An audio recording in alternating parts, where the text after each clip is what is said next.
नमस्ते, मी doctor Piyush Bagal, आरोग्यज्योती आयुर्वेदचा मी founder. कालच मी अर्थसंकल्प 2026 टीव्हीवर बघत होतो, तर खूप आश्वासक चित्र वाटलं मला ते अर्थसंकल्प बघताना। कारण त्यातल्या ज्या आयुर्वेदातल्या तरतुदी आहेत त्या खूपच चांगल्या आहेत आणि आयुर्वेदासाठी आश्वासक अशा आहेत। खरं तर आपण बघतोय की कोविड 2021 नंतर लोकांमध्ये अल्टरनेटिव्ह मेडिसिन बद्दल खूप जागरूकता निर्माण झाली आणि त्यातल्या त्यात आयुर्वेदाच्या बाबतीत तर खूपच जागरूक लोक झालेले आपण बघतोय।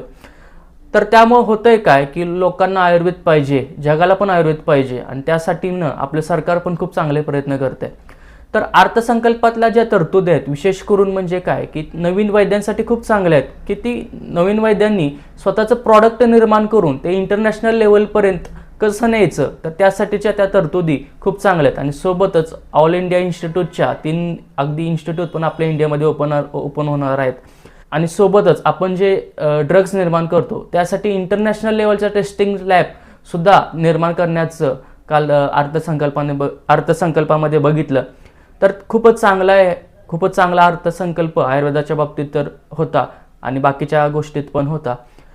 आता आपल्याला काय पाहिजे की आयुर्वेदाला इंटरनॅशनल स्टेजपर्यंत घेऊन जाण्यासाठी आपल्याकडे रिसर्च वाढला पाहिजे, त्या दृष्टीने फॅसिलिटी उत्पन्न झाला पाहिजेत, अगदी खेड्यापाड्यापासून आयुर्वेद लोकांपर्यंत रुजला गेला पाहिजे आणि त्यासाठी ज्या कालच्या तरतुदी होत्या त्या खूपच चांगल्या आहेत आणि अशा तरतुदी अजून सुद्धा वाढवत नेऊन आयुर्वेदाला आपण जर बळ दिलं तर नक्कीच भारत एक दिवशी विश्वगुरू बनल्याशिवाय राहणार नाही। धन्यवाद।